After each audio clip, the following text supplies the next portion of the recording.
So ngayon mga kababayan 'no, tulad nga ng sinabi ko nga kanina is ano, konektado nga po ah, yung bunker ni Kibuloy sa airport nga po ng Davao City. So siguro iisipin ninyo na posible talaga makatakas si Kibuloy gamit yung eroplano niya. Ayan, eh. Ayan ang mukhang ano niyo, eh, ayan ang una niyong iisipin, eh, sa tingin ko, eh. Kasi alam naman po natin na si Kibuloy po meron po siyang mga private jet, meron din po siyang mga private helicopters. Pero mga kababayan, ang good news natin dito mga ka-Streetwise 'no, hindi po niya puwedeng gamitin yang mga 'yan hanggang February 2025.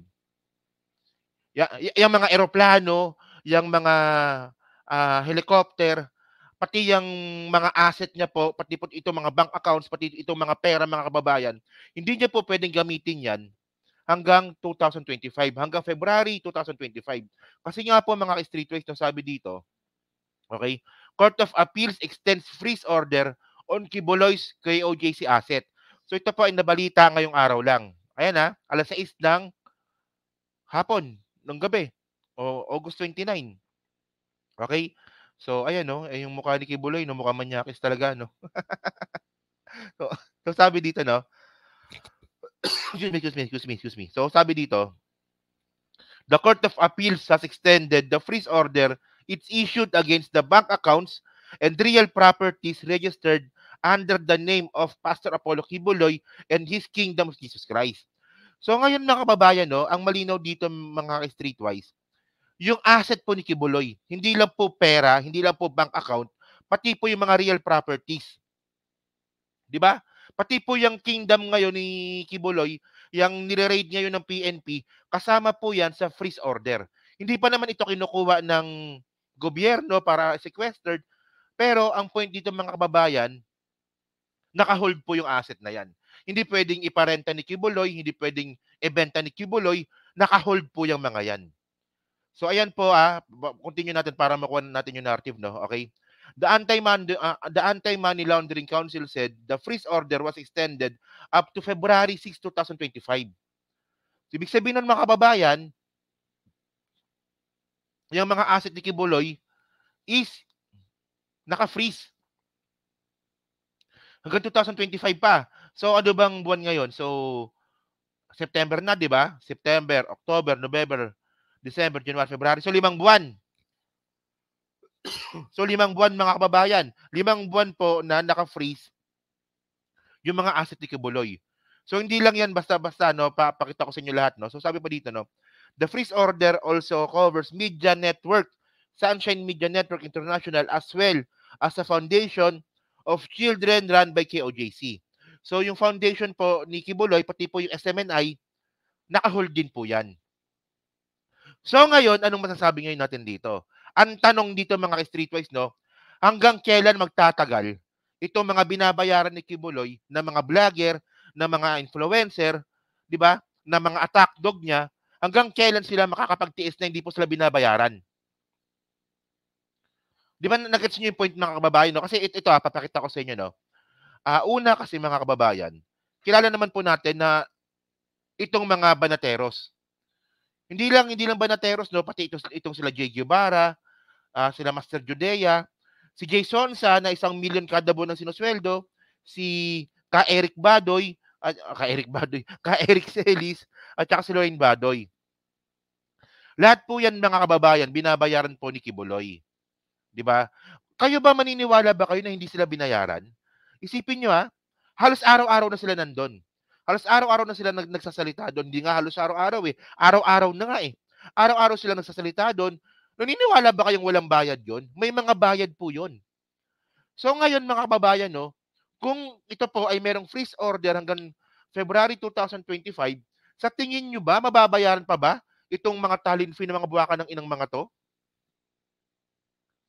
'di ba? So ayun ang point, eh. Sa tingin niyo ba mababayaran ba sila? O parang may tanga, ano, saan na ba 'yun? Mali daw yung content ko. Nagpakita ako ng reference, Nagpakita ako ng reference, na naka-freeze yung asset ni Kibuloy. Anong mali dito? Bobo talaga kayo 'no? Tangina niyo mga leaders kayo, bobobo niyo talaga 'no? Takero, mali naman yung content mo. Paano naging mali? Binalita to kanina. Oh, Court of Appeals yan. Kasi una mga kababayan, no, para makuha natin yung narrative nito mga ka-streetwise, no?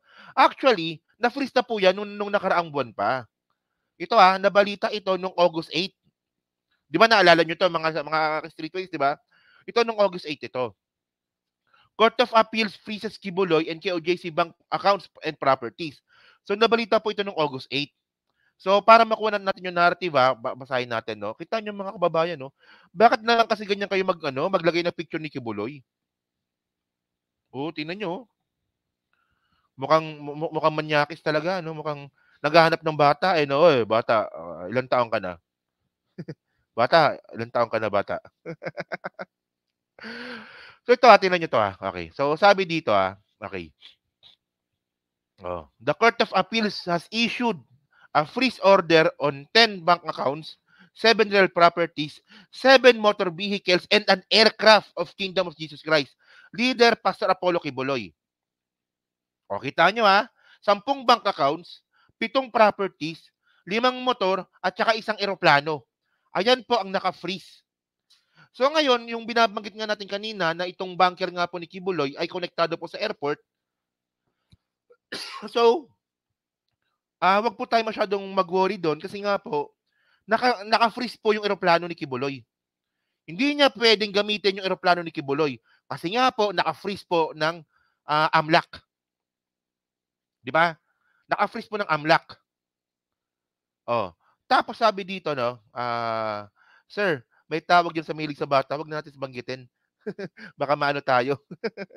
Mayari tayo ng YouTube. Okay. The Court of Appeals granted the petition for freeze order filed by Anti-Money Laundering Council against the properties of Kibuloy and KOJC as well as other individuals. Okay. So ito the order dated August 6, 2024 also covered 47 bank accounts. Ito meron pa 47 bank accounts, 16 real properties, 16 motor vehicles under KOJC. Oh. Tapos sabi pa dito, aside from Kibuloy and KOJC accounts, the order also covers the accounts of Maria Teresita Dandan, so si Helen Pagaduan, pati rin po yung mga asungot na mga taga-suporta po ni Kibuloy, naka-hold din po yung bank accounts. At ito po ay naka-hold ng 20 days.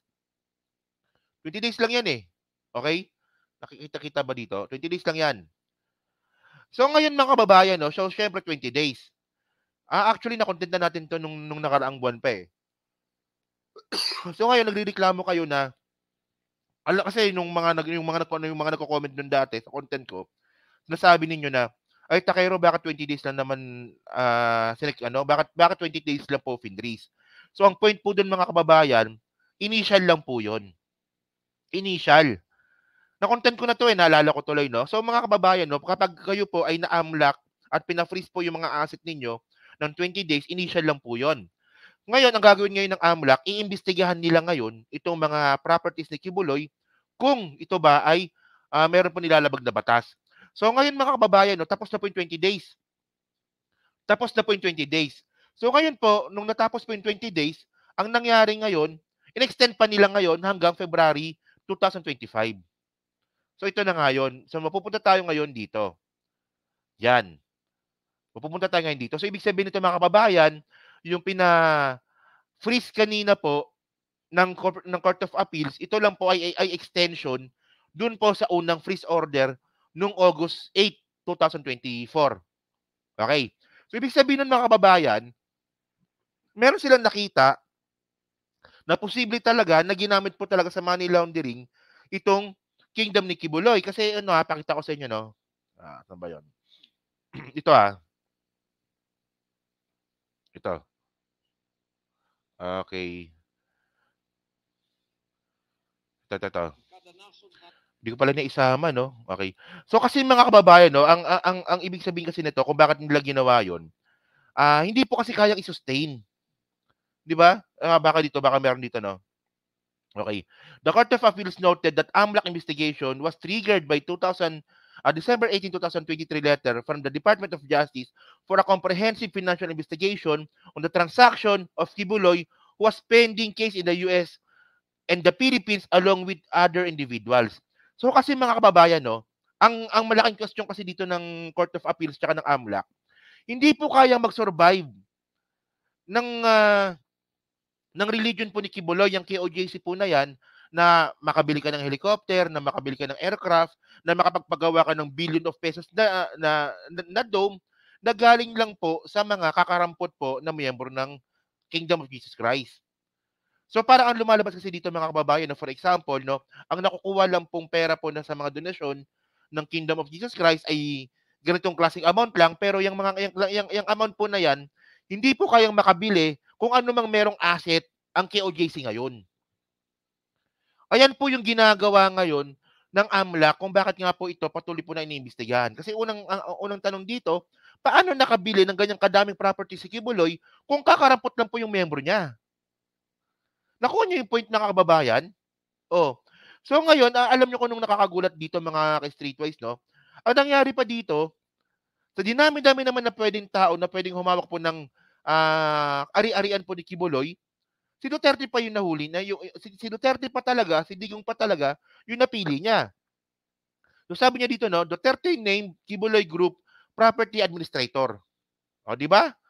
Sa dinami-dami po ng puwedeng 'di ba, ang daming Palmolive girls diyan. 'Di ba meron pang mamasang diyan 'di ba, si Cardona, 'di ba? Bakit kay Duterte niya pa talaga pinagkatiwala? So mas lalo po ngayon na nagkakaroon po ng grounds na mag-isip po ang mga tao, 'di ba? Ito yung inaisip ngayon ng mga tao eh, na hindi ba kaya na yung mga nakurakot ni Digong ay tinago ni Duterte sa religion ni Kibuloy? Ito yung naririnig ko na mga comments sa comment section, pati po sa group chat namin. Kasi alam niyo naman po mga kababayan na ito nga pong religion sa Pilipinas, hindi po na-o-audit 'yan. Hindi po na-audit 'yan kasi po hindi po taxable 'yan. Paano niyo ma-audit yung religion ni Kibuloy kung di naman taxable? 'Di ba lahat po ng religion sa Pilipinas hindi po taxable. So ngayon mga kababayan 'no, ang nakita kasi dito ng AMLAC, overwhelming po kasi talaga ang nilaki ng asset ni Kibuloy nung si Duterte po kasi yung naging presidente. Pagkatapos mga kababayan, ang nangyari pa dito, tinago pa ngayon ni Duterte yung salin niya sa pamamagitan nga po ni ng ombudsman na si Martires na appointee niya rin. Kasi ayun ang question dito eh. Saan galing yung mga asset ni Kibuloy? Sa kakarampot po ng mga miyembro niya. 'Di ba sabi nga nila, 8 milyon daw po sila, 'di ba? 'Di ba sabi ni Eleanor Cardona, ang mga miyembro ni Kibuloy ang magrarally, 8 milyon kaming lahat. Pagkatapos nung nilusob po nung PNP itong Kingdom ni Kibuloy, ang nagrally lang po sa labas, wala pang 1,000. So doon natin mapapatunayan mga kababayan na konti lang po talaga yung miyembro ni Kibuloy. So sa konting miyembro ni Kibuloy, paano nakagawa ng ganyang kalaking asset si Kibuloy? So saan siya pwedeng kumuha ng pera? Ayan po ang iniimbestigahan ngayon ng AMLAC hanggang February 2025. At syempre ako naniniwala ako no, na ang isa sa mga posibleng nilang tingnan kung saan galing yung pera ni Kibuloy is yung galing sa, 'di ba, galing sa kanyang kaibigan na si Duterte. Kasi wala namang pwedeng ibang pagtaguan ng mga ninakaw kung meron man 'no, itong si Duterte. Hindi niya naman pwede itong itago sa bangko kasi makikita siya ng AMLAC. Hindi niya naman pwede itong ilabas sa bansa, mahuhuli pa rin po 'yan. Ang pinaka-safe po talaga na pwedeng pagtaguan po ng pera ni Duterte is sa isang organisasyon na hindi po pinapatawan ng tax. So, ang pinakamaganda po talagang taguan po ng pera ni Duterte is si Kibuloy, 'di ba? O so ngayon siyempre, tulad ng sinabi ko kanina, sa dinami-dami ng puwedeng, gawing administrator po ni Kibuloy, bakit si Digong pa? So siyempre mag-iisip talaga yung mga tao na ano ba, connected ba 'yan, 'di ba? So, sabi dito 'no, the former President Rodrigo Duterte has been named administrator of the vast properties of the Kingdom of Jesus Christ religious group headed by his former spiritual advisor Apollo Kibuloy. Tandaan niyo mga kababayan Pag sinabi mong spiritual advisor, may sweldo po yan kada buwan. Di ba? Nung si Duterte po naging presidente, si Kibuloy po ay naging spiritual advisor. At yan po ay may sweldo. Hindi po ano yan. Hindi po libre yan. May sweldo yan. Di ba? So ngayon mga kababayan, ito yung point natin ngayon. Ito. Actually, ito, no, tingnan nyo kung gaano kabaliw tong mga miyembro ni Kibuloy, no. So ito, dapat i-amlak din to eh. Ito, pakinggan nyo to Kasi merong admittance talaga si Kibuloy na meron siyang sangkatutak na pera. So ang tanong dito, saan galing yung sangkatutak na pera ni Kibuloy? Tingnan nyo Sige, tingnan nyo. Pondong Bulawan, nag-back up sa ilang economy. Ang pinakadaghang Bulawan sa kalibutan ng United States. 8,000. Kaya Bisaya kasi no? Bisaya, putol-putuli ko lang, baka i-copyright tayo. So ngayon, ang sinasabi ni Kibuloy dito, no? May mga ginto daw sa buong mundo. At ang pinakamaraming ginto daw sa buong mundo ay sa kalibutan ng United States. 8,000 metric tons of gold ang nasa 8,000 metric tons daw po yung ginto ng Amerika. Sabi ni Kibuloy yan. Second is Germany with more than 5,000 metric tons of gold. Yan sabi niya rin yan 5,000 metric tons din daw po yung ginto po ng Germany. So, ibig sabihin nun, Amerika at Germany, pinakamarami pong gold reserve po sa Pilipinas. Ay, sa buong mundo. So, sabi niya pa dito, ako na tanan.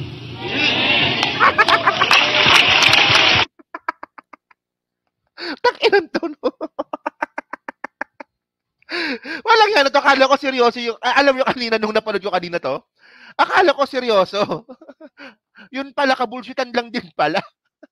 So sabi niya, tinan nyo, naintindihan niyo ba sinabi niya? Sabi niya, oo. Ako na tanan. Kanya daw lahat yun. So sabi ni Kibuloy sa Tagalog, ang pinakamaraming ginto sa buong mundo ay yung Amerika. 5,500 metric tons. Tapos sumunod dyan yung Germany na merong more or less 5,000 metric tons. Akin lahat yan. Tapos yung mga gago, nagpalakpakan. Amlak ito Ano nyo na to? Amlak. Ebidensya to. Alam ko naman ng bullshit ito mga kababayan, pero syempre, gago lang maniniwala talaga dito. Sira ulo lang talaga maniniwala dito. Anong klase yan? Ay, Diyos ko na yan. So ngayon mga kababayan, ngayon, i-connect ngayon natin to dito.